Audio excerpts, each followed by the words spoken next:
all of you guys taking time out on Saturday and coming to listen to me. So really appreciate that. My name is Majid. I am a broker at Rosemont Realty, and I have been in the real estate industry for almost a decade. And I've been selling pre-construction condos for about 9 years.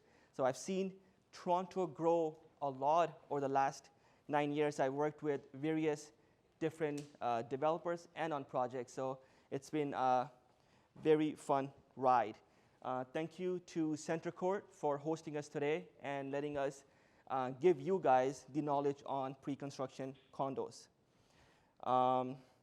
We have Sean here from TD Bank, who will be talking about everything in regards to mortgages.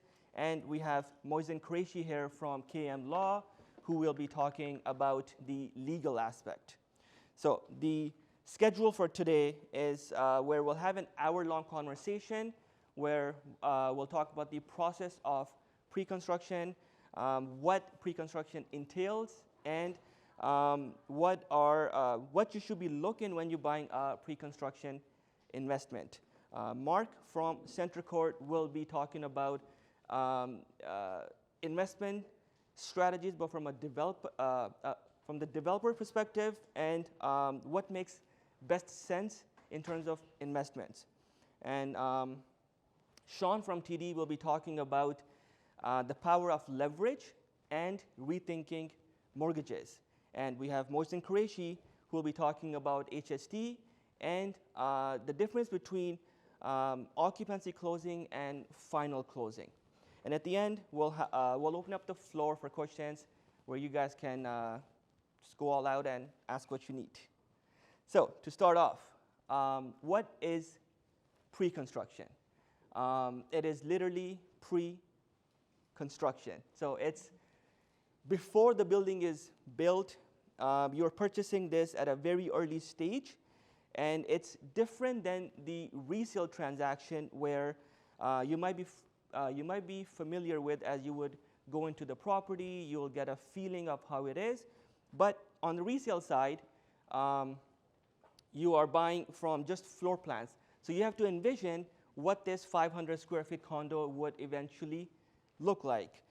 You will most likely be walking into a sales center like this, where you'll get a feeling of the project, you'll get to see the finishes, and then you get a very good idea what it could eventually look like. When the buyer makes the purchase, they'll be signing the agreement of purchase and sale with the vendor, who's also known as the builder. Next, ownership. So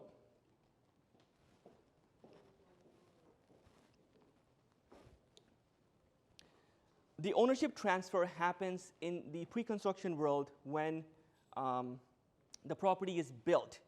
But that approximately takes 3 to 6 years. And why that is it depends on if it's a tower, how many floors there are in the tower, if it's a podium building, how many floors there are, what the location is, what's the construction process from the developer's end. All those factors determine how long it'll take the building to be built. So approximately 3 to 6 years. Now, it also depends when you buy the condo. Do you buy it the first day when it's launched, or do you buy it a year, 2 years into the construction process? Because once you buy it while the building is being built, the closing period will be a bit shorter. Now, you as the purchaser also have the right to assign your condo before it's built. This typically happens near the end of your transaction timeline, and that's if the builder allows it. Now, this is something that we don't really recommend. We tell people to, so this shouldn't be your investment strategy. So your investment strategy should not be to buy the condo and assign it, right? The goal is to close the property because that's where the money is. And this should only be your last resort policy or your insurance policy, that if for some reason you can't close at all, then you have the ability to assign the property. Now, a few years ago, this was a profitable strategy for a lot of people as this got popular, that, hey, I'll just buy the condo and I'll just assign it. But times have changed, so you got to be really careful with your investment strategy. And as we all know, that the longer you are in the real estate game or in the property, that's where you'll eventually make money. Now, the biggest question that people ask, what is the difference between resale and pre-con? So most of you might be familiar with the resale aspect. You might own a home, or you might know somebody who owns a home, family, friends, so you might be familiar with the process itself. But it typically goes like where you book an appointment, you go to the house, you will see the house, you can touch it, you can feel it, you can walk in it, get a very good idea as to what this 500, 600,000 square feet would look like, how big the bedroom is, and there's no guessing work because you know the size, you know the location, right? But in the resale side of the transaction, the cycle is quite short compared to the pre-con investment side. On the pre-con side, on the resale side, depending on how and what your terms are with the seller, you can close your property in 30, 60, or 90 days. So you could be a homeowner in 30, 60, or 90 days. And when you do that, in this scenario of the investment, you have to get a mortgage right away. You need to have the capital right away to be able to close on this property. Whereas on the pre-construction side, it's a little bit different. Like we mentioned, that it's not built yet, right? So there is 3 to 6 years approximate time for the condo to be built. The biggest 5 differences are on the slide, and like we said, it's 3 to 6 years, and you're buying from floor plans, you're buying from renderings, you're buying from brochures, coming into the sales center, get a feeling of the building, the project.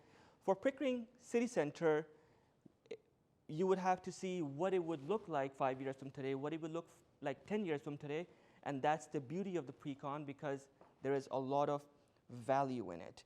Now, the cool part of pre-con is the deposit structure, right?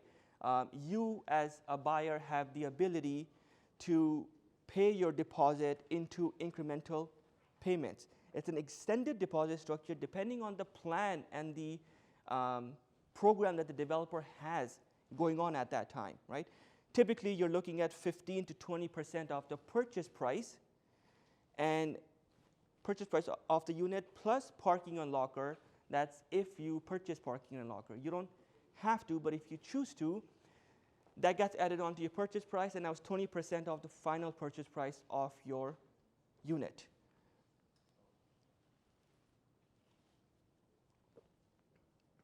Now, typically, you have about 1.5 years to 2 years to make these payments to the developer based on the different plans they have. But the beauty is that it gives you time to save up for your down payment, and it's broken down into smaller portions. Now, you might have a chance to pay that 20% down in 4 or 6 installments. Let's take a look at an example. If you were to purchase a unit today, you would be paying 5%, or based on the program that the builder has, in about 30 days minus the deposit. The deposit is right up front. And then the next couple of payments will be in 90 or 120 days. And then this gives you the beauty to save if you don't have the capital right away. Now, many buyers love this because they want to prolong how much money is going out of their pocket right away. And the second beauty is that the power of leverage, right? You're only putting 20% down as the deposit, but when your equity appreciates, it's on 100% of the asset value. That's the power of leverage, which will break down further after.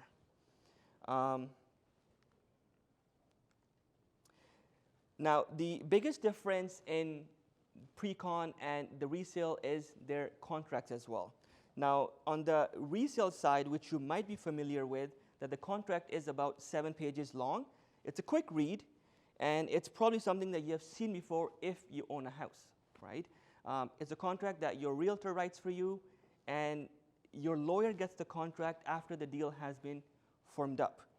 Now, on the pre-con side, the contract itself is about 50 pages plus, and then it has other disclosures. Now, don't worry, you're not expected to read all of those or go through all the documents yourself. This is the point where you would partner up with a lawyer, and you got to partner up with the right lawyer, somebody who knows about the pre-construction world, who knows how to read pre-con documents or contracts, and is very basically well versed in the pre-con industry. That's the two biggest differences. Now, on the pre-con side, your lawyer gets the contract before the deal actually firms up. So you have 10 days to do your due diligence. And in those 10 days, your lawyer will review everything with you, will help you understand what your responsibility is in terms of that contract. They will go over all your closing costs. They'll go over the builder levies. They'll go over all the numbers with you to make sure that you're well informed.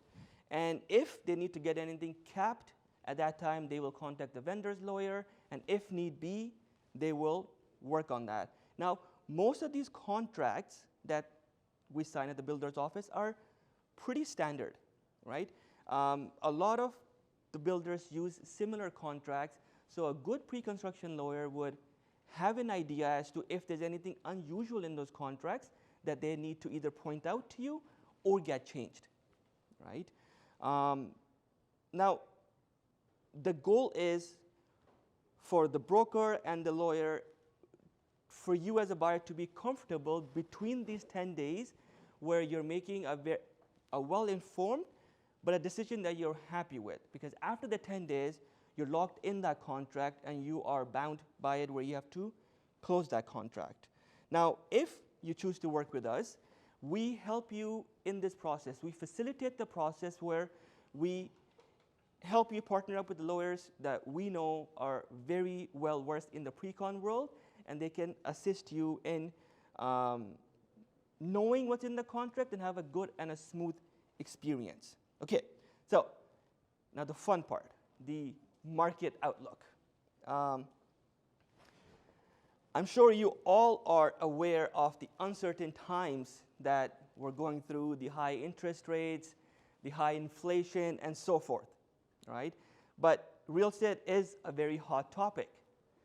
I'm sure at a lot of your dinner parties, your gatherings, your friend gatherings, you probably have a real estate expert on site, on hand, right? That's giving you expert advice. But you have to be very careful on who you align yourself with, on who you get advice from.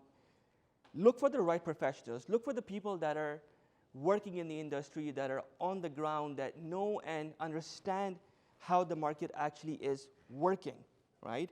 Yes, there are high interest rates. Yes, there is high inflation right now. Yes, the times are uncertain.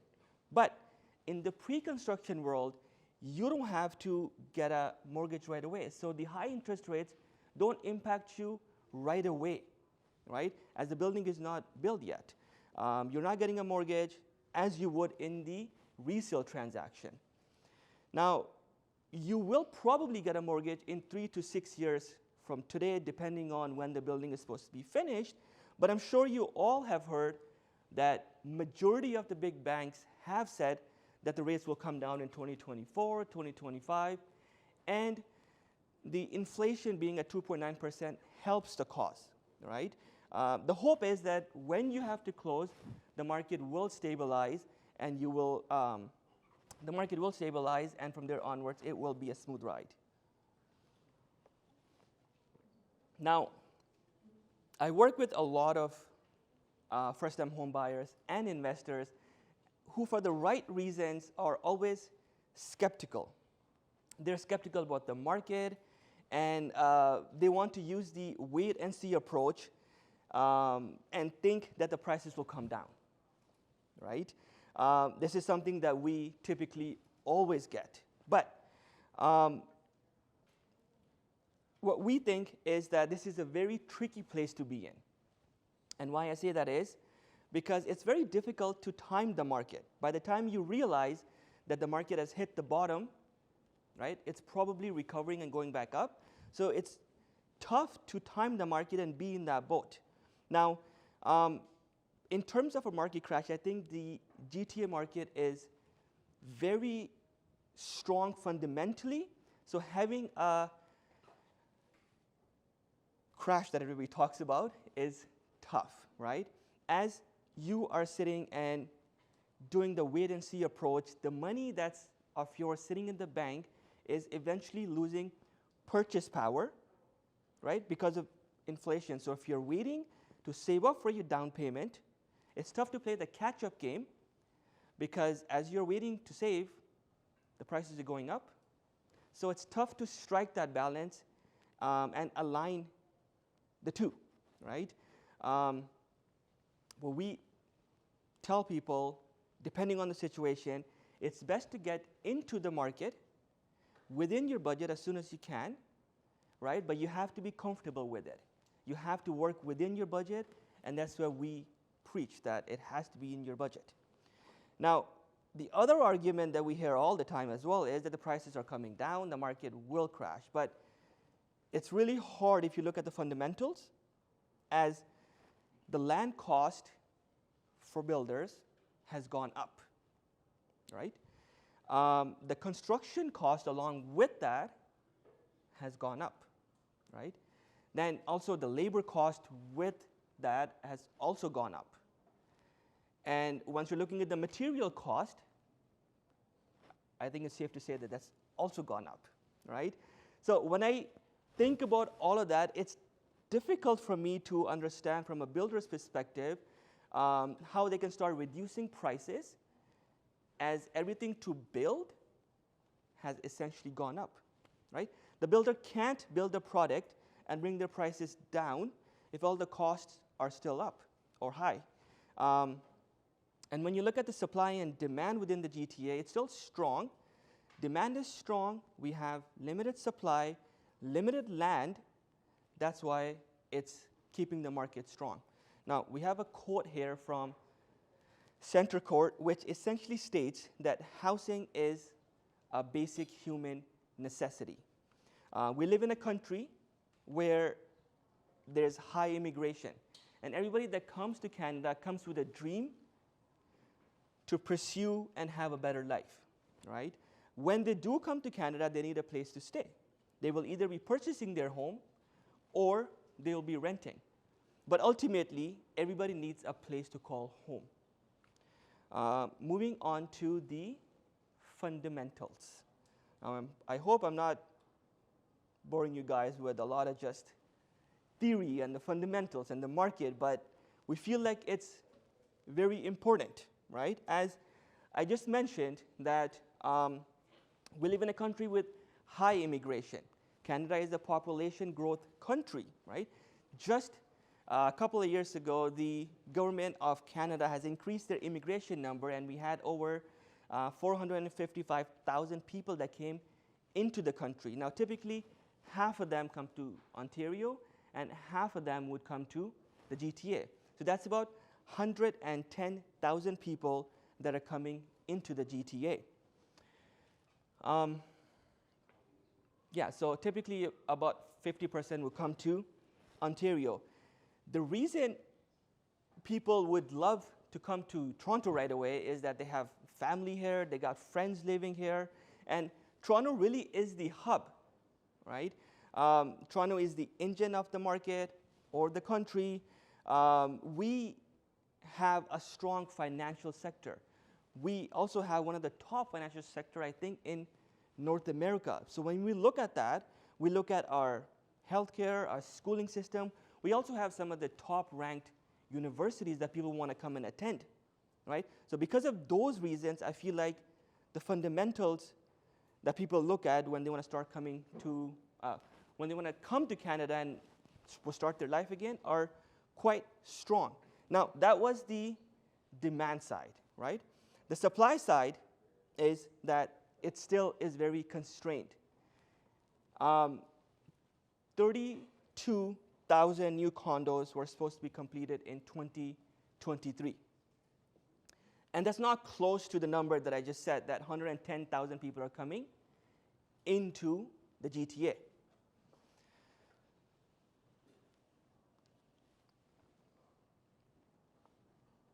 Now, we have limited supply, and we have more demand for this kind of a product. Now,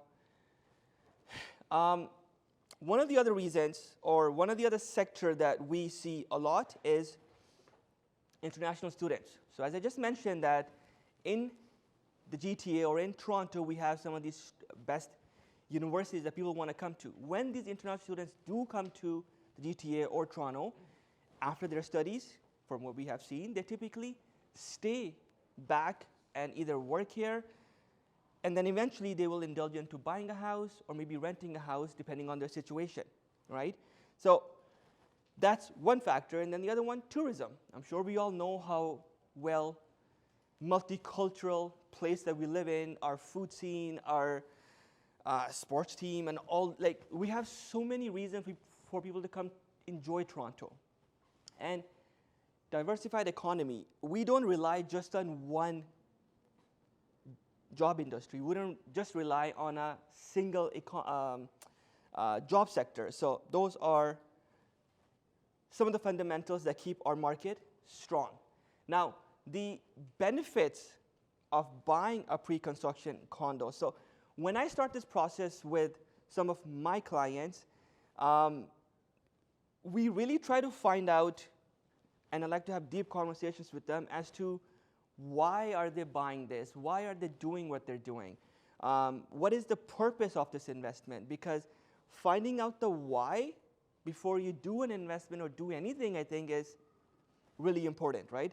The investment or the property that you purchase should have a purpose, of course, but it should fit your lifestyle, right? My whole business is wrapped around the concept of helping young professionals make the right investments, but that fits their lifestyle. That's, I think, really important. I'll share my story, right? When I got into my first condo, it was shortly after I got into the industry, and I understood how important it is to make the right investments, right? How important it is to be in the real estate game. So I was working with a builder at that time who I had very good relationships with, and I liked the location, the product. So everything aligned for me to be able to purchase and close that property, but a few years down the road, I was able to upgrade from that into a bigger asset and move up the real estate ladder. Now, for me, at the age of 24, it was important to get into the market so I have the ability to build generational wealth for my family. And while I do that for myself, also help my clients and friends to do the same, right? Some of the clients that I have conversations with, they're actually buying condos now for their kids, because the worry is that by the time their kids grow up and when it's their time to buy a property or when it's their time to purchase something, that it will be unaffordable. They just won't be able to do it, right? So our incomes are not really matching the price growth in the GTA. So these conversations in the beginning, I believe, are really helpful to figure out what your purpose is, right? Why are you doing that?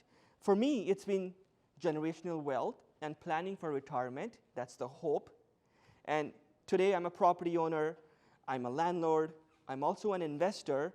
But the hope is that as I grow old, in the future, the rental income will be my future income, right? Now, I touched on this point before, the power of leverage, right?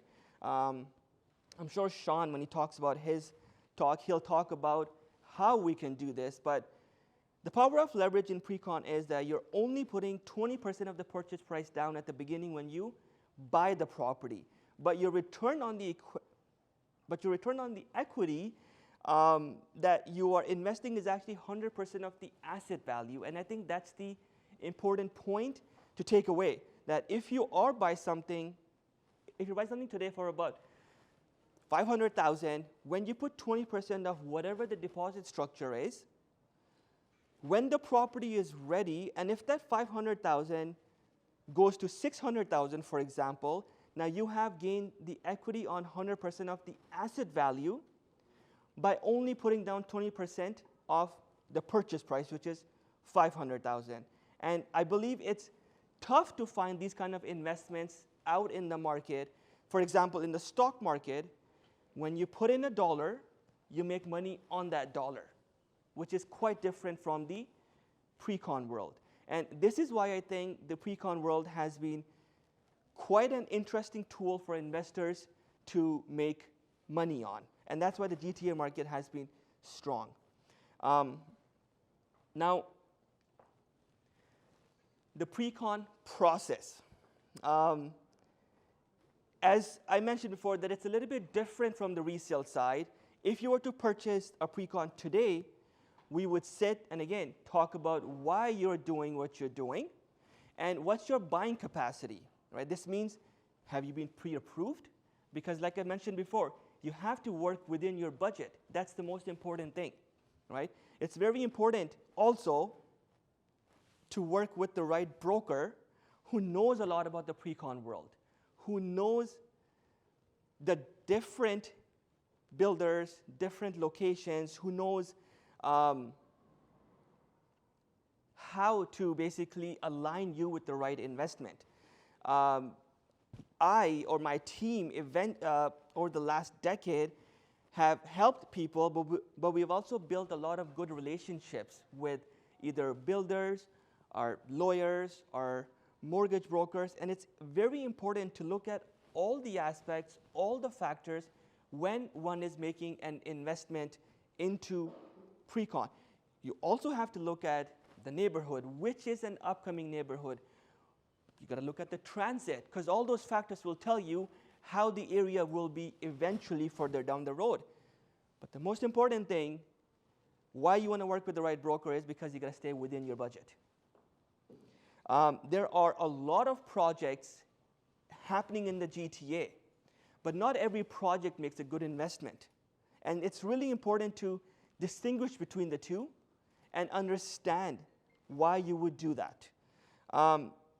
When you are making a pre-con purchase, you would submit a worksheet, and on that worksheet will have all the details that the builder would need to write up your agreement of purchase and sale, also known as the APS. Once that agreement is executed, we will go to the lawyer and we'll work with the lawyer and we'll do the due diligence. Everything to do with finding out what's in that contract. Now keep in mind that 10-day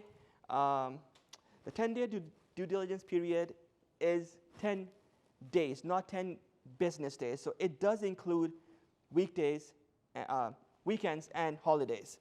And now remember that while you're doing your due diligence with the lawyer and trying to understand what's in that contract, you also have to work on a mortgage commitment, right? And it's now at this point you don't need you need to work on your pre-approval letter. So now at this time you don't need to get a mortgage commitment. You have to get a pre-approval, and this step will line you up for the future when you have to close the property. If you have done all the work at the time you bought the property, you'll be thankful that you did the pre-approval, because at the time of closing, you won't have any hiccups.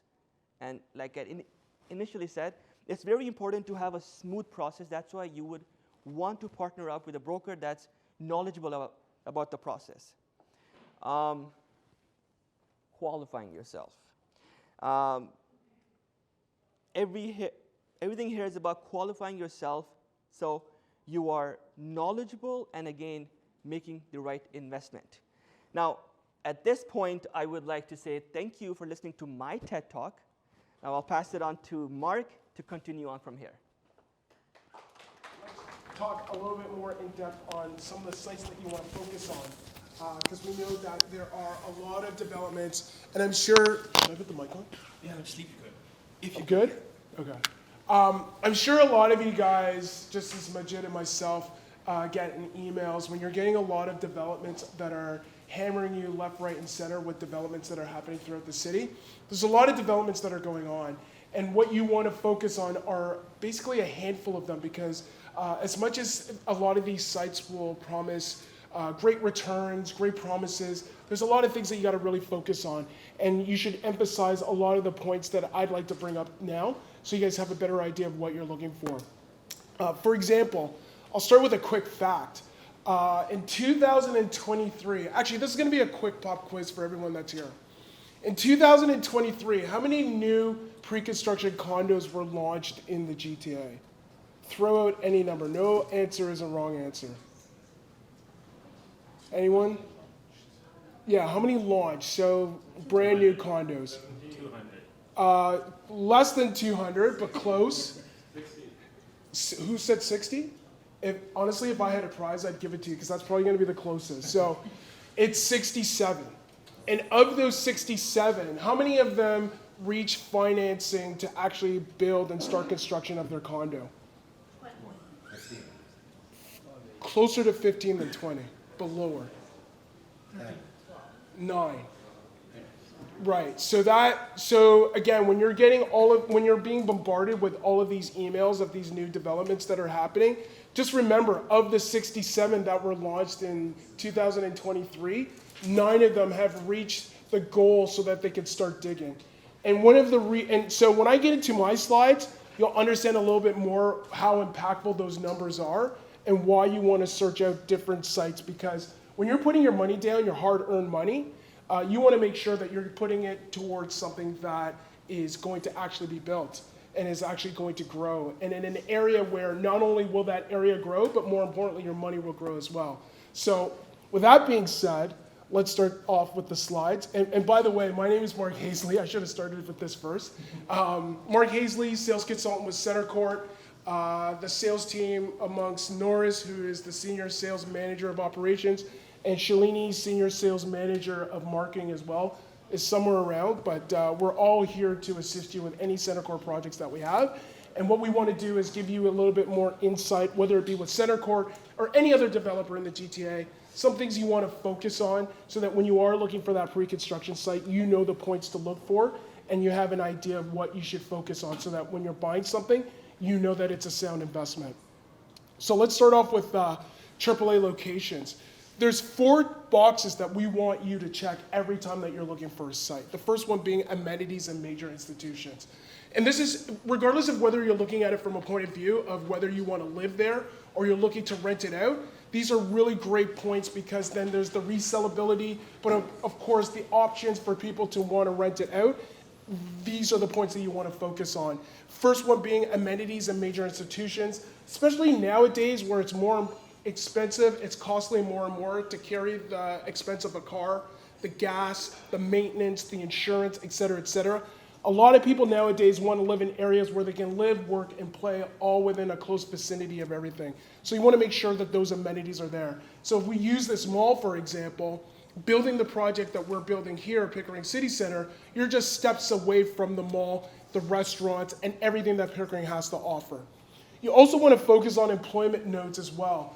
Regardless of what kind of market condition that we're in, there are certain companies and certain institutions throughout the GTA that prosper regardless of the situation that we're in. A perfect example would be schools. So I would say in a down market where people want to reinvent themselves, they would more likely want to go back to school, post-secondary education, and learn a new trade, learn a new skill, learn a new profession so that they can expand their business and make more money. So in those situations, you would want to be in an area where there's always going to be a need for that, and that company will not change regardless of the situation that we're currently in. You want to have easy access to transportation, whether it be public transportation, such as the TTC, GO trains, Mississauga buses, and a future bus rapid transit system that's going to run along Kingston Road, which we will talk about a little bit later. Those are also important, but also easy access to highways and roads that you can commute to and from where you live. And of course, unique opportunities. It's what I would consider unicorns in the area, where there are sites in the area that are one of a kind, and there's opportunities for you to, not only for the area to grow, but also for your money to grow, as I mentioned earlier. I know when I bought my first condo in 2008, it was a down market, but I found an area which checked off all of these boxes and also had this unique opportunity because there were more development that was going to grow in that area. And knowing that I was able to buy in one of the first buildings of a master plan area where a multiple of developments were happening, I knew that my money was going to grow as each development came onto the pipeline. So these are things that you want to look out for when you're looking to buy a property in pre-construction. So now that you've found the area that you want to move forward with, then you want to start evaluating the developer, or sort of like, in a sense, interviewing the developer that you're working with. Like, you know, when we go for job interviews, people are interviewing us to make sure that we're qualified and we meet the needs that we're looking for to work with that company. You want to do the same thing with the builder that you're working with, because you're going to give them your hard-earned money, and you want to make sure that that money is going to be working for you. So talking to the developer, understanding who you're aligning yourself with, here are a couple points that we want to make sure that you want to ask these developers when you're working with them. What have they sold? Some of their past projects will give you an idea of where they've built, what areas they've built, the area and the potential that that growth has in that area, but most importantly, that they have the experience and they have the wherewithal to build what they're promising that they're going to build. You want to look at their history, such as their canceled projects. That's very important, because we know that your dollar power today will not be the same dollar power in years down the road. I know I bought a project as well. It was a one-bedroom in Dent for about $400,000. Once that project was canceled, I did get my money back, but the dollar power that I had once I got my money back, I was lucky if I was able to buy a studio with that same amount of money. So you want to find out if the builder has canceled any projects, and if they have, what was the reason why they canceled? Was it because they couldn't get zoning? Was it because of financing? There are a multitude of reasons why they may not have completed that project, and you want to understand why. And then you can assess from there what you would want to do. What have they built? Again, you want to make sure that what they're selling to you is something that they've done in the past, and they have an understanding of what to do and how to execute that plan. How fast do they build? This is very important, because a lot of times when people are buying condos today, they're buying it with the idea that it's going to be built 3-4 years down the road. But the longer it takes, the more risk involved in that project to not actually go through and actually cancel, because as time goes by, it costs more money to build, and the more money to build would mean more in labor costs, more in material costs. Sometimes the government will ask for more money for that project to be completed, and as a result, there's more risk of that builder just shelving or canceling the project altogether because it just doesn't make any economic sense. So that's very important. You want to make sure that you're working with a reputable builder, and I think that covers all of the points that I've mentioned before, and partnerships and teams.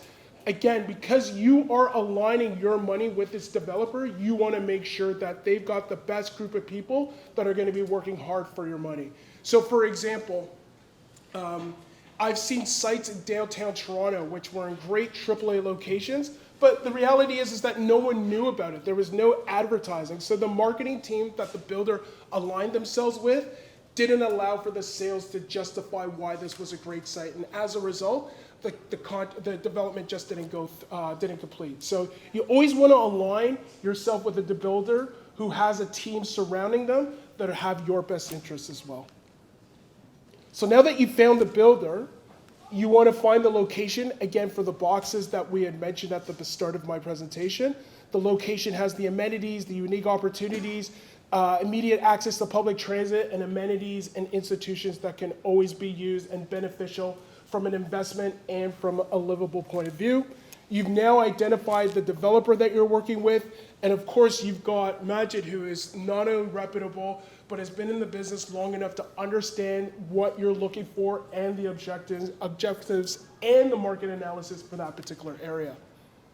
You also want to make sure that your financial projections, how much money you have to put down, how much you can afford, and what expenses you're going to expect in the near future, as well as the closing costs, something of which we're going to talk about in some later slides. And then also your investment goals and objectives. Do they meet? what you're looking to buy, are these going to accomplish the goals that you're looking for, both from an investment point of view or from a point of view that you want to live there and enjoy your life to do bigger and better things. And then also understanding your potential risks as well. So I'm going to talk about some of the truths about pre-construction that you may not hear. Again, when you're getting a lot of these emails from other developments talking about their sites, they do paint a rosy picture, but there are some things about pre-construction that you have to know when you're going into these pre-construction sites because they may or may not tell you.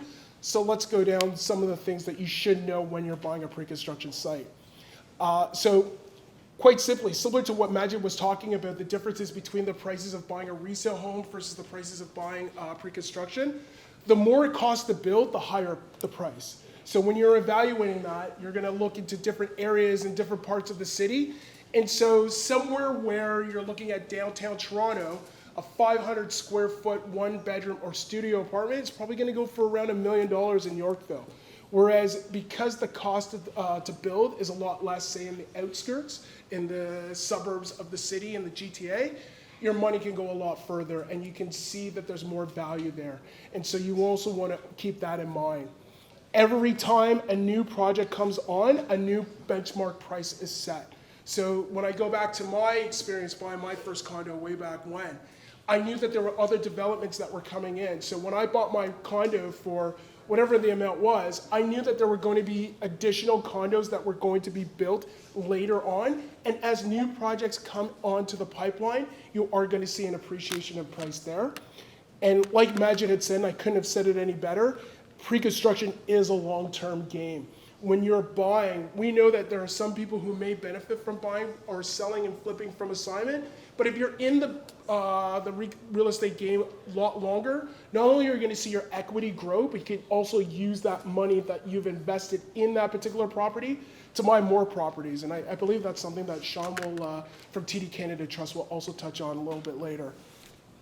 And we've got a lawyer here that will also reinforce the fact that when you are buying a pre-construction condo, you have 10 calendar days to do your due diligence. Make sure that you can get that mortgage pre-approval that will cover the purchase price of that home, but also, very importantly, to have a lawyer that specializes in pre-construction condos in the GTA so they're able to review and give you an idea of what to expect in that agreement within a timely manner so you can get, first of all, cost certainty on the closing costs, but also an understanding of what you're signing and what you're getting yourself into. Because ultimately, there are closing costs at the end of closing these projects, and there's no running away from that. So we'll talk about that too on how to prepare for that, so that when you do see a real estate lawyer or any other pre-construction real estate lawyer out there, you're not shocked, there's no sticker shock, and you're not intimidated by the numbers that are going to be presented to you at that time, which is why proper planning is key. Making sure that you've got your mortgage pre-approval in place, understanding what your closing costs are, and what your deposits are expected to be and when those payments are expected is very important. So when we talk about closing costs, we always advise people whenever they come into any of our presentation centers what to expect. And to expect on average 6% of the purchase price. And the reason why we put down from 5 to 8% of the purchase price is that it can vary because different situations call for different amounts. So for example, if you're a first-time buyer and you're buying a project outside of the city, you're not subjected to the double land transfer tax that someone that's buying in Toronto would be subjected to.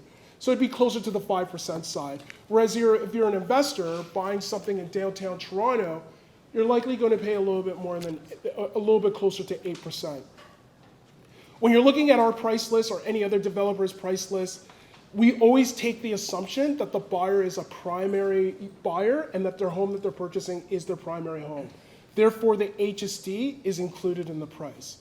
But for example, if you are an investor and you're looking to buy it from a rental point of view, there is the HST rebate that you have to factor in, something of which you'll be paying on closing, okay? Again, that's where you'll be paying closer to the 8% versus paying closer to the 5%. Keep in mind though, that if you are buying it as an investment, on closing you are paying the $24,000, as long as you show the CRA, a 1-year lease, and is your primary home and that you do own it, you can apply for the rebate to get that $24,000 back. And you can do that through your real estate lawyer, you can do that through your accountant, and there's also companies out there that specialize in applying and getting that HST rebate back to you.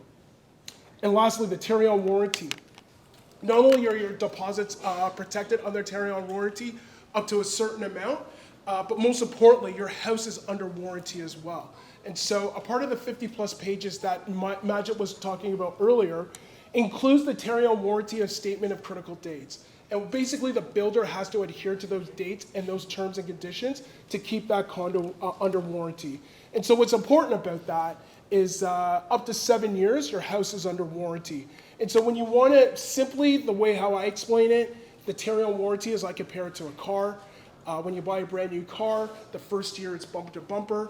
Just when you buy a condo, bumper to bumper or wall to wall, the flooring, the appliances, the countertops, the lights are all under warranty, and then it gets limited as the time goes on. So the second year, water damage, HVAC, and then the 7-year warranty covers you for structural. And then again, we cannot stress this enough, which is why we emphasize it in a lot of our slides, that you want to have a lawyer that is qualified and is able to review the agreement of purchase and sale, as well as the condo docs. Not only do they are able to do it in the early process of the sales, but they're able to turn around and give you recommendations and answers that you may have about that agreement within a 2 to 3 day timeline. It's very important, as it is 10 calendar days, and it is very time sensitive, and the time flies, if you understand. And then also, you want to make sure that your lawyer handles a large volume of pre-construction contracts. So not only are they able to see a lot of these agreements over and over and over again, so they know what to point out, what to focus on, but they'll also see the builders and the developers and the agreements that are coming in front of them, and they'll have a better insight as to who you're working with, and if there's anything that they can share with you at that time. It's very key. Your lawyer will also understand if you are buying it as an investment or you're planning to use it as your primary home, as the closing costs do differ, as we mentioned in the previous slides. And of course, knowing your numbers, what the closing costs are going to be on closing, as well as what to expect when you're making the deposits and the amount and the dates the payments are to be made. Your lawyer will also make sure that it's covered under warranty. Again, there's a statement of carry-on, statement of critical dates that at the end of the agreement, which is about 20 pages, that is also covers that. Your deposits are held in a trust account.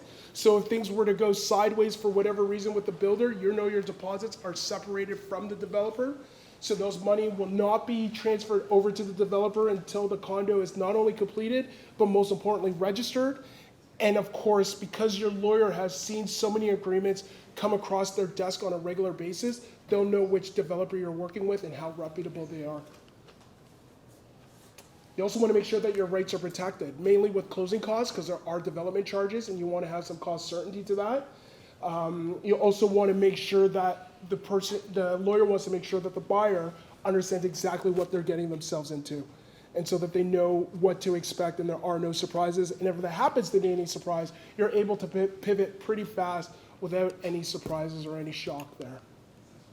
So let's talk about mortgages real quick. So I think Majid and myself have talked about mortgages and how it could be a really positive thing, in the sense that you're buying a project or you're buying a property with only 20% down, and the 80% is going to be mortgage.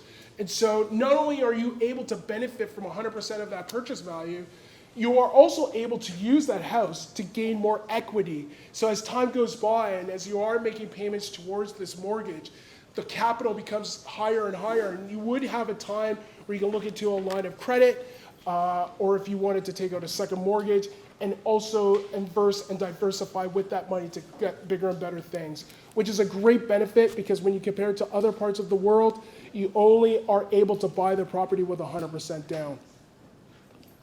So I'm going to pass it off to Sean from TD Canada Trust, and he'll speak on mortgages, some of the do's and don'ts, and some of the things you got to look out for. Thank you, sir. You're very welcome. Thank you all for having me, guys. Excited to be here. My name is Sean. I've been with the Green Bank here for about 13 years. I won't throw too many numbers at everybody, but just basically some do's and don'ts. Majid and Mark have made some great points, and a theme that I keep hearing in these presentations is that obviously at the bottom line, it's a decision that you're making. It's a big investment, but you don't have to do it all by yourself. Just as it's so important to deal with the right realtor who knows the situation and is going to work with you. Just as it is so important to pick the right developer, pick the right project that suits you, and as they both mentioned, it's extremely important to pick a real estate lawyer who knows the pre-construction industry. You also want to be picking the right mortgage specialist or mortgage broker. It's very rare these days, just based on the housing market, interest rates, all the stuff that you guys have heard about, I'm sure. It's very rare that someone comes into my office and says, here's my pay stub and I have 20% sitting in my savings. I'm like, oh great, you're approved. That's 15 minutes. It's very rare. So as a mortgage specialist at TD, in quotes, my job is going to be complex real estate lending. But what is that? It's a vague term that basically means everyone these days. So it's rental properties. It's if you own your own business. Are you commissioned? Do you receive overtime? The point is that everyone's got their own particular scenario and has to create a strategy that works for you. When putting an application together, I would say the number one most important thing is going to be that top line called debt service ratios. Basically what that means is how much income can we use on an application, and that can include the commission or overtime like I was talking about. It obviously includes your base salary. It can include rental income, child benefit. There's a whole bunch of different avenues we can pool funds together to get your total income.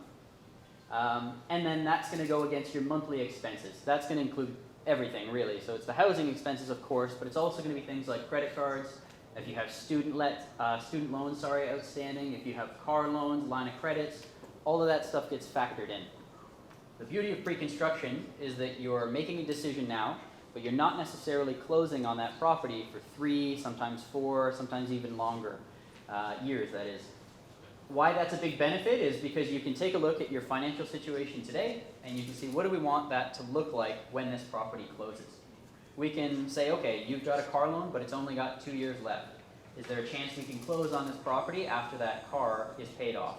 Or I've got student debt, but I'm really working on paying that down. Whatever the situation is, credit card debt's a great example. It happens all the time.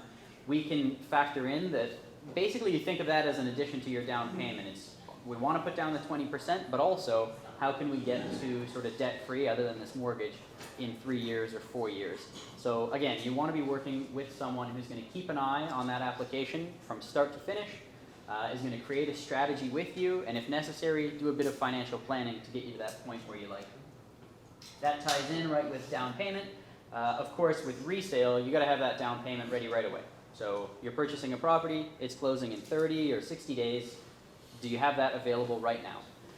With pre-construction, we can make that plan to get you to that point. So today you might have 12%, you might have 15%, but you have to have a realistic idea of how you're going to get up to that 20% if that's the requirement, if that's the plan. Again, you don't want to just assume like, oh, I'm working or I'm expecting a promotion and I'm going to get that. So it can be a bit of a tightrope between future expectation but also being realistic, and that's where your mortgage specialist should be creating a plan with you.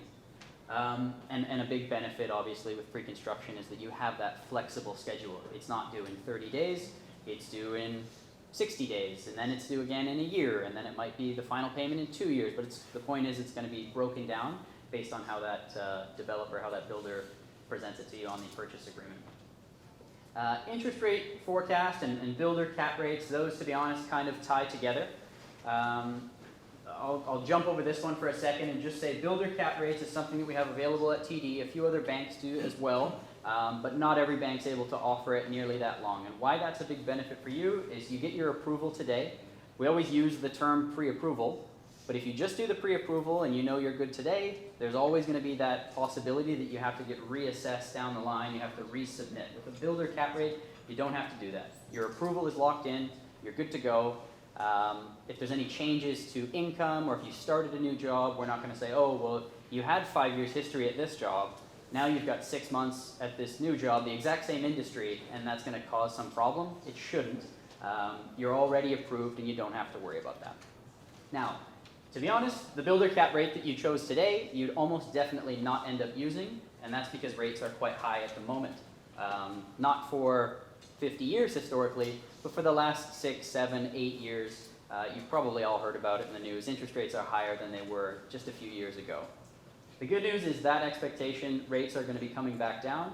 We're hoping to get our first reduction very shortly. They're meeting on March 6th, then they're meeting again on April 10th. It's expected by pretty much every economist in the country that we're going to get at least one reduction on one of those dates, hopefully at least one more before the end of this year, and then a few throughout 2025. Why that is such a big benefit right now is you have the ability to purchase a property at today's prices, and the interest rate market is built in to that price. Units, for example, here at Pickering City Centre are priced to sell and comparable to the market around you at those high interest rates. But you also have the added benefit of closing on it in 3 or 4 years when interest rates are lower. And why is that such a big benefit?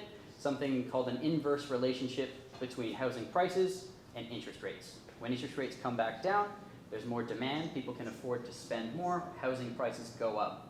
So you have a fairly rare scenario just based on timing right now, if you purchase pre-construction, that you could be earning some serious equity on a property before you've made a single mortgage payment. And I won't go too far into detail because Majid did a great job explaining leverage, but using some big round numbers, why we love that on pre-construction is you have the ability, let's say for example you're putting a 20% down payment, that means that you have 5x potential for growth. So you purchase a property for $500,000. Over the next 2 years, you have to put 20%, which is $100,000 down. Any other investment, except for like margin trading on stocks, and I won't get into that, but any other investment, that $100,000, you're going to make an earning. You're going to potentially get growth on that $100,000. Whereas with pre-construction, you're going to be getting growth on that full $500,000. So that property goes up between now and closing 10%. You're not making 10%, you're making 50% because you've made $50,000 and you've only put in $100,000. You haven't made a single mortgage payment yet, so by the time the final closing rolls around and you get your keys, you've made 50% on your 100. Obviously, round numbers, and we don't have the crystal ball, so it can be difficult to predict. But at the moment, it's a pretty reasonable assumption that rates will be coming down, and generally that impacts the housing market with the positive. I will pass this back to Norris to chat a little bit about the projects they have. Yeah, thank you.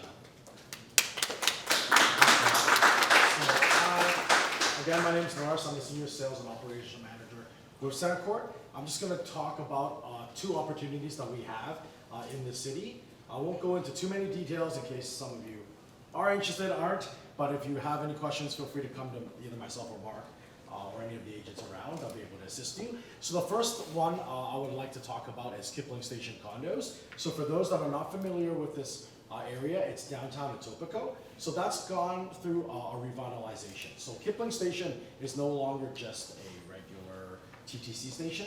It actually got a $10 million approval from the city to expand it. So now it's what we call the Kipling Station Hub. And why it's a hub, it's because not only does it have access to TTC, it also has My Way, GO Train, and Toronto Pearson Airport as well. So it's now an actual hub area.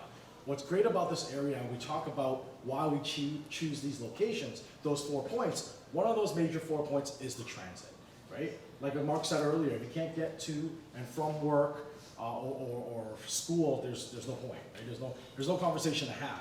What's also important is that there is a Toronto Pearson Airport bus that runs every 15 minutes right in front of our building. Why that's important is all of us have been to Pearson. There's only a handful of ways to get there, right? So it's not very convenient, so there's a convenient factor of getting to the airport, but also it gives you access to the largest employer in the city, right? Toronto Pearson. They employ 50,000 people every single day.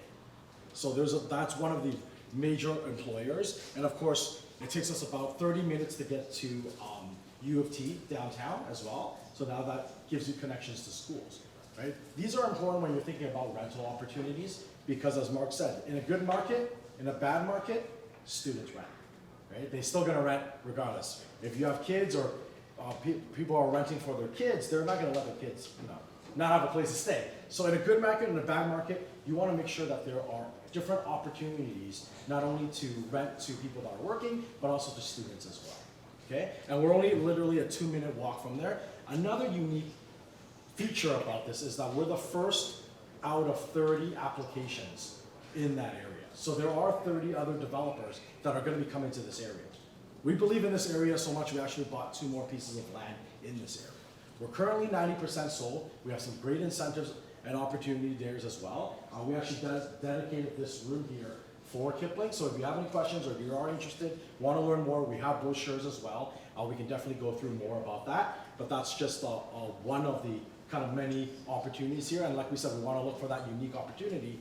The benefit of being the first developer out in that area is we set the benchmark price. So anything coming after us is going to be more expensive, right? And of course, Pickering City Center, where we are today. For those that are not familiar, we made it very easy. 5 key takeaways to remember why people are flocking to Pickering. The first being there's a severe condo shortage in Durham. So if anyone here lives in Durham, you know that low rise is dominant, right? You have detached homes going for $1 million plus, right? So there is a condo shortage in the area. There's actually 400, so from 2016 till 2023, there were 418,000 completed condos in the city, but only 4% of that reached Durham, right? So there's a lot of opportunity here for that, right? Again, the city is looking to grow as well. We're looking at growing by 50%, that's 50, in the next 15 years. So there's a lot of infrastructure that's already built here that we don't have to wait for. So when you're comparing other master plan communities, you're looking at things that are already here. So what I mean by that is before we even put shovel to the ground, we have the mall, we have the GO train station, we have parks that are already surrounding areas. When your clients move in, they're not waiting another 2 to 3 years in order to have these amenities, right? So when you're comparing other master plan communities, you want to look at these things as well because they need to know what's going on in the future, right? So again, the 55-acre master plan community is owned by Center Court. So how that's broken down is we are north of the 401, east of Liverpool, south of Kingston Road, and then west of Glen Anna. And of course, there's a giant model scale behind us that we can go through as well, but just kind of give you a brief one. And again, advanced infrastructure already on site. We have a farm boy on site. Across the street, we have, an Asian supermarket called Pacific. No Frills is just around the corner as well. So a lot of, again, parks are in the area. A lot of that infrastructure is already here, right? And then the ground floor investment. We're looking at we're selling the first 2 condominium towers out of 10. Phase 1 will be 10 towers. Phase 2, there's a possibility of another 10 towers. So you're looking within the 55 acres, almost 20 towers, right? So as we've seen before in multiple phase projects, you can use Mississauga as a great example, right? If you were the first tower, now we're all the way in tower, right? You see the price growth. So same opportunity, same idea on that. And then we're priced this up. So for a long time, resale and pre-con, the pricing was not aligned, right? For many years before, I would say pre-con was more expensive than resale, and then it's now became the other way around. Now we're finding that we're on par, right? Based on the Globe and Mail, we are the 3rd most livable city in Ontario, which is a great benefit, 26 across Canada. But we understand the market, right? We understand how we're pricing here. There are other competitors in the area that have been, but not as central as where we are, right? We are about 120,000 on average, cheaper than the other competitors, because we understand that we can't sell yesterday's high prices in today's market.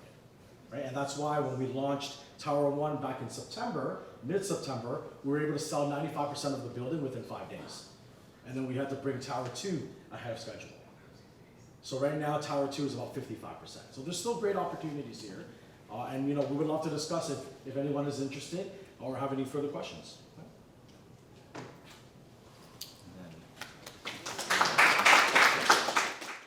Thanks to Margaret and thanks to Center Court for arranging this and hosting this. I'm going to be very quick and brief.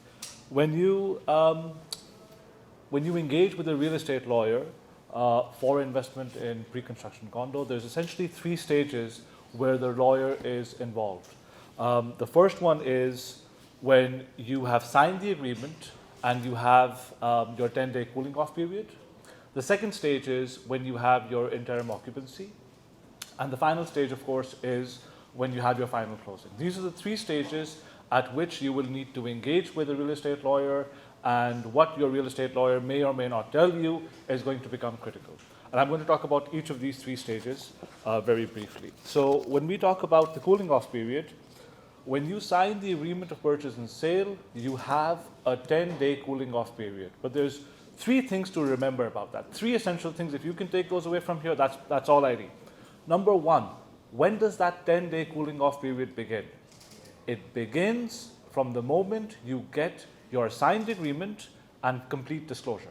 It does not begin when you first chatted with your realtor, when you first went and saw the project, when you submitted your worksheet. It begins from when your documents were provided to you and you got complete disclosure. That's the first thing. The second thing is that it is 10 calendar days as opposed to 10 business days. And the third thing is, the most critical thing about the 10-day cooling off period is that it is not contingent upon you to waive the condition. You have to actually tell the builder that you do not wish to proceed, otherwise the deal will automatically firm up. So Majid initially spoke about the differences between investing in pre-construction and real estate properties. I'd like you to understand some of the similarities. One of the similarities is your agreement, it prevails, it sets out everything that takes place between you and the builder. The rules, the regulations, everything is set out in the agreement. That's common to pre-construction, that's common to resale. The second thing is that, the second similarity that is that once your final closing has happened, whether it is a pre-construction or a resale property, you are free to do with the property as you wish. You can hold on to it, you can sell it, you can rent it out, you can keep it vacant. All right? So with respect to the cooling off period, it's 10 calendar days, unless you specifically take the step of informing the builder that you do not wish to proceed. That deal will automatically firm up, and the 10 days begin not from when you submitted the worksheet, but when you got the agreement and the complete disclosure. The second stage at which you will engage with a real estate lawyer is when you have your occupancy. And again, the essentials that I'd like you to understand about occupancy are, when does your occupancy begin? It begins when the builder believes that your unit is fit for occupancy, irrespective of what the status of the rest of the project is. The rest of the project could be a construction site, the unit above yours, the unit next to yours is not complete, but the builder says your unit is ready to be lived in, and the city certifies by issuing an occupancy permit. So you may find that the building is incomplete, the amenities are not complete, but as long as the city certifies this as being fit for occupancy, that's when your occupancy begins. Now, what's the difference between an occupancy closing and a final closing? What is an occupancy closing? The occupancy closing is that your unit has been certified as being ready for occupancy by the city. It's not the builder's exclusive discretion. The city has to certify it, and they do by issuing the occupancy certificate. And from that date onwards, you can begin to occupy and take possession of that unit, of your property. All right?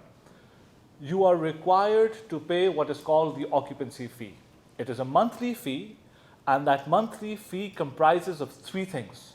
It comprises of interest on the balance of your purchase price, interest not determined by the builder, not determined by you, but interest determined by the Bank of Canada. It's a rate prescribed by the Bank of Canada. So it's interest on the balance of the purchase price, it is your contribution to the property tax, and it is your contribution to the maintenance expenses. These three things together will form your occupancy fee. From the date of your occupancy until final closing, you have to pay occupancy fee.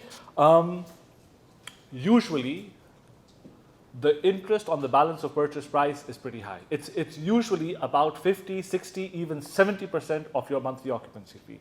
The property tax and the common expenses, that is very low, right?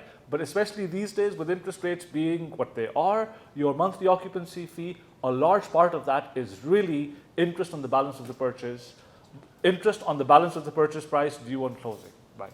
Now, why I highlight that is because ideally, you should have the ability to be able to increase your deposit at the time of occupancy.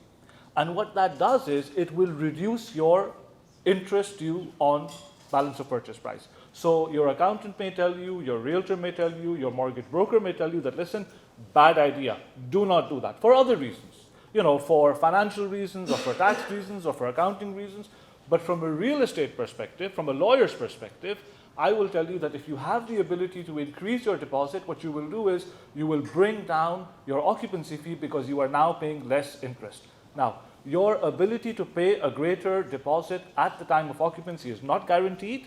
You have to specifically seek it from the builder. You can either seek it at the time of firming up your agreement of purchase and sale, or even if it's not there, you can still make a request to the builder. If they allow it, sometimes they do, sometimes they don't, you can increase your occupancy. Now, the difference between occupancy and final closing. What are your rights? What is your status on occupancy? Are you the owner of the property at this point? No, you're not. Do you have a mortgage at this point? No, you do not. Are you paying the full purchase price to the builder? No, you're not. All you are doing is paying the monthly occupancy fee. You are a licensee at this point. You are occupying your unit, which you have bought through the agreement of purchase and sale, under a license. That license is from the date of the occupancy date until final closing, when you will become the builder. When you'll become the final owner, sorry. When you do have your final closing, your occupancy, your license, it all comes to an end, and that's when your ownership begins. All right. The last thing I want to talk about in terms of occupancy is what happens if you've gotten occupancy, but you're unable to close for whatever reason. Your license will come to an end, and the builder has the ability to take steps to bring to an end your occupancy, your possession of the unit, right? And you'll have to relinquish it back to the builder. Now, the final stage at which you will engage with the lawyer, in the purchase of this pre-construction is your final closing. Mark and Majid have spoken to you in detail about the various things to look for and the various things that will happen. Some of you are already familiar with what a final closing is and what happens on closing with a lawyer. But one thing I'd like to talk about, which quite often I find that purchasers have a hard time with when I help them with their closings, is the HST and the HST rebate. So, as Mark indicated, your purchase price already incorporates the HST. Your purchase price, whatever it is, 600, 700, 800, 900,000, whatever it is, the HST is already in there. But, as Mark indicated, the builder drafts your agreement on the presumption that you will be occupying this as your principal residence, and therefore the HST rebate has also been factored in. So the builder takes the net sale price, adds 13% HST, which is 8% Ontario provincial, 5% federal, and then they reduce the purchase price by the amount of the rebate. If your purchase price is more than $450,000, you are not getting a rebate on the federal portion of the HST. You are only getting a rebate on the provincial portion, which is $24,000. So the maximum rebate that we are looking at these days, with new properties being usually more than $450,000, the maximum rebate we're looking at is $24,000. What happens with if you're going to continue to buy this property as your principal residence? On closing, the builder asks you for a confirmation that this will be your principal residence. You confirm your purchase price as set out in the agreement of purchase and sale is it. It's got the HST in there, it's got the HST rebate in there. You don't give anything further, you don't get back anything further. However, if at the time of closing you inform the builder that this will not be your principal residence, that you're going to put it on rent after closing, the builder will ask you to give back that $24,000 rebate which had been factored into your purchase price. You will give that $24,000 rebate back to the builder. The builder will take the complete HST as agent for CRA. They will give that HST to CRA, but then after closing, if you put the property up on rent for 1 year, you are entitled to apply to CRA for the same rebate again. So with one hand, you will give the $24,000 on final closing. After closing, you will apply to CRA and say, well, this is not a purchase of a new home as a principal residence, but it is a purchase of a new home as a rental property, and the same rebate, the same amount is available to you as a rebate. Usually 6, 8, 10 weeks, you will get the rebate back from CRA. And that's pretty much all the essentials I wanted to leave with you. Right.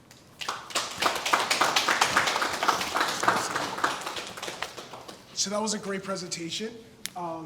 Couple of things I just wanted to point out is the interim occupancy. You were bang on with that, and I would say that would apply to 99% of developers that you're working with, except for Center Court.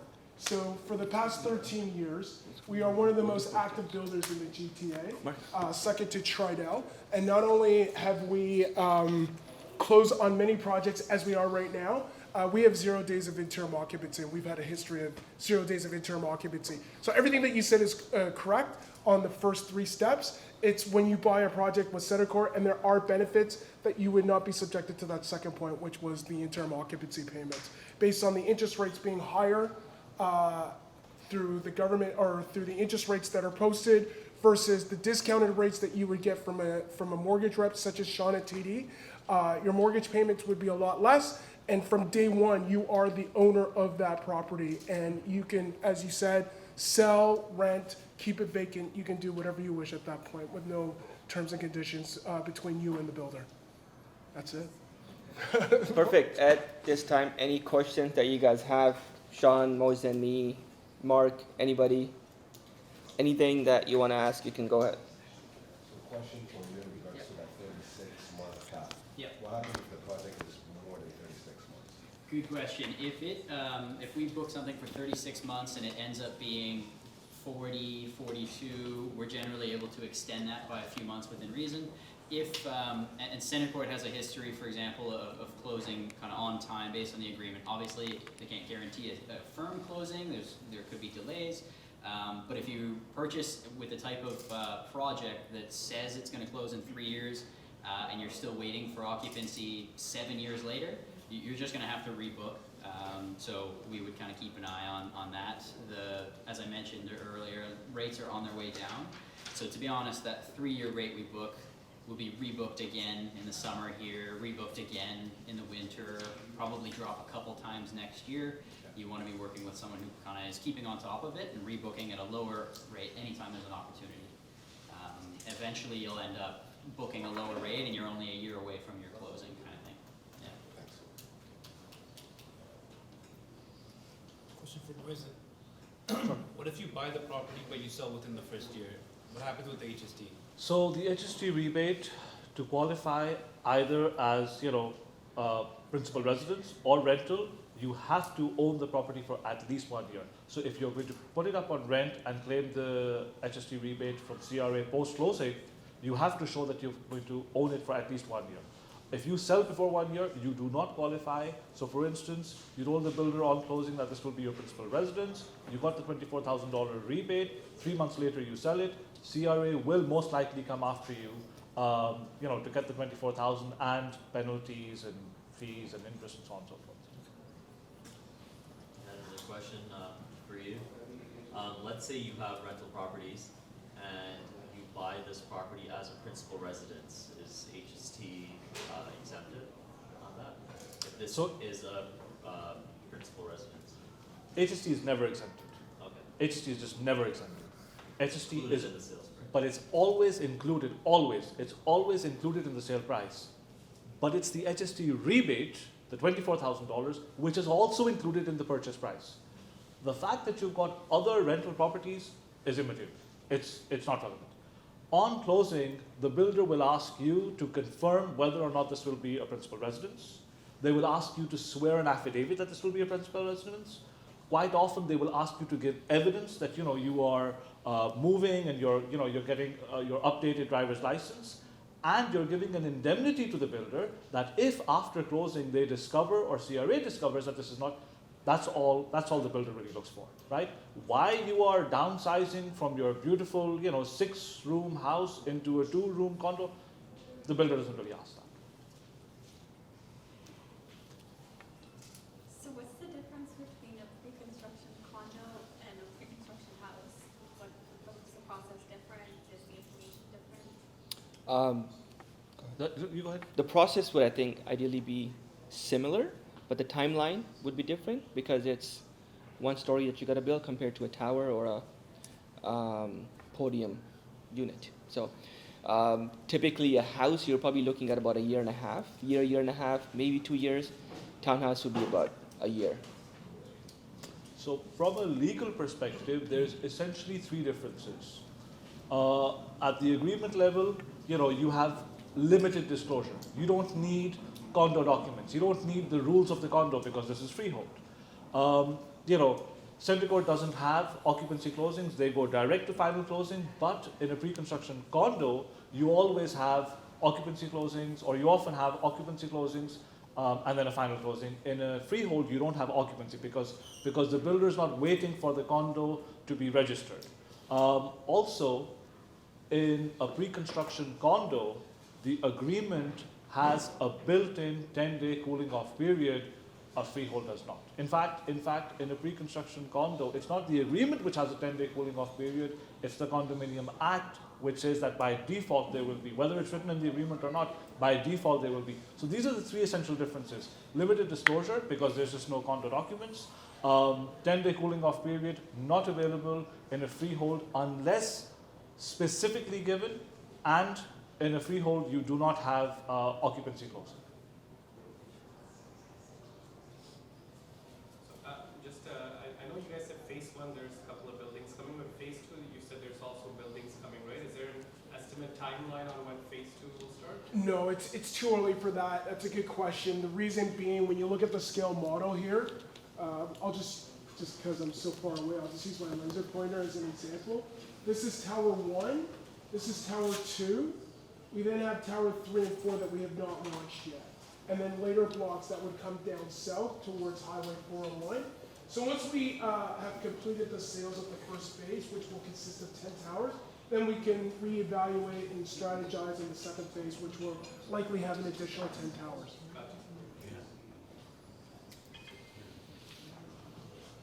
Yes.